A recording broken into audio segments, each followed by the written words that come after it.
देश के कई राज्यों में हो रही लगातार बारिश का असर अब आस्था की नगरी संगम में भी दिखने को मिल रहा है।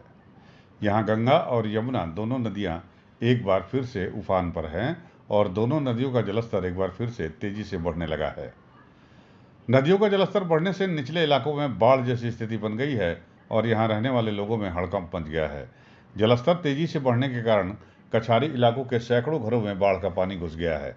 जिन घरों में पानी घुसा है वहां के परिजनों ने छतों पर डेरा डाल लिया है। एक दिन पहले कार्यभार संभालने वाले नए जिलाधिकारी रविंद्र कुमार मंडेर ने एनडीआरएफ और एसडीआरएफ के साथ बाढ़ प्रभावित इलाकों का जायजा लिया। प्रयागराज जिलाधिकारी का कहना है कि मुख्यमंत्री के निर्देश पर बाढ़ पीड़ितों से संवाद कर लिया गया है और उनकी समस्याएं जान ली गई हैं। इसलिए हमने सारी टीमों के साथ बाढ़ग्रस्त इलाकों का दौरा किया, लोगों से बातचीत की और उनकी समस्याओं को जाना।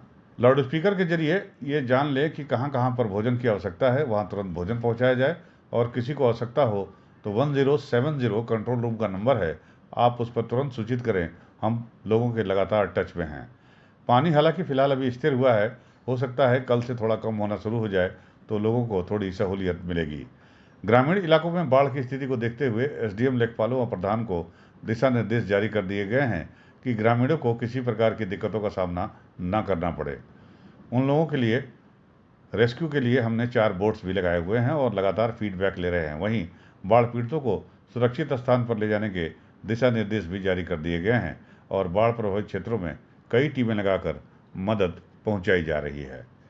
आपको बता दें कि प्रयागराज में आज सुबह से बारिश भी हो रही है और मौसम ठंडा हो गया है। बारिश होने और नदियों का जलस्तर बढ़ने से शहर के तमाम इलाकों में बाढ़ का पानी घुस गया है और ये पानी पश्चिमी उत्तर प्रदेश और उत्तराखंड में हो रही बारिश का है, जो गंगा और यमुना नदी के जरिए शहर में पहुंच रहा है। आपको बता दें, सोमवार को शाम से ही दोनों नदियों का जलस्तर फिलहाल स्थिर है और अब कम होना शुरू हो गया है। 2 घंटे पर 1 सेंटीमीटर जलस्तर कम हो रहा है। हालांकि अभी तक जलस्तर डेंजर लेवल के बिल्कुल करीब तक है। उम्मीद है कि अगले 1-2 दिनों में ये जलस्तर कम हो जाएगा। जी, हमने निरीक्षण किया है और माननीय मुख्यमंत्री जी द्वारा निर्देश दिए गए थे कि जितने भी बाढ़ प्रभावित क्षेत्र हैं उन सभी का दौरा कर लें, वहाँ पे राहत कार्य जितने हो रहे हैं उनका जायज़ा ले लें और जितने प्रभावित परिवार हैं एक बार उनसे संवाद कर लिया जाए। तो इसीलिए उसका जायज़ा लेने ही हम लोग गए थे।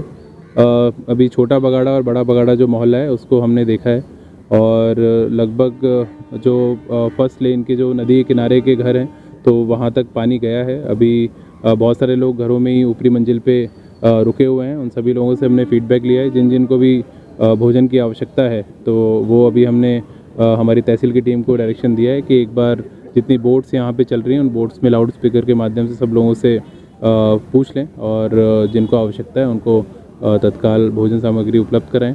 क्योंकि लाइट भी कटी हुई है तो मोबाइल से कई बार कम्युनिकेशन होना मुश्किल हो जाता है। तो उन सभी को कंट्रोल रूम का जो नंबर है 1070, मैं आपके माध्यम से भी सभी लोगों को अवगत कराऊंगा, उस पर कॉल करें कोई भी इमरजेंसी होती है। तो हमारे 7 जगह पे रेस्क्यू सेंटर्स हैं वो ऑपरेशनल हैं। यहाँ पे एक रेस्क्यू सेंटर है वो ऑपरेशनल है, यहाँ से कुछ लोगों ने वहाँ पे मूव किया है, तो वहाँ पे भी प्रॉपर तरीके से व्यवस्थाओं को सुनिश्चित किया जा रहा है। उसका भी इंस्पेक्शन हम लोग करेंगे और जिन लोगों के पशु हैं उनके लिए भी एक जगह पे व्यवस्था की गई है, उसमें उनके लिए भूसा चारा आदि की व्यवस्था हो जाए।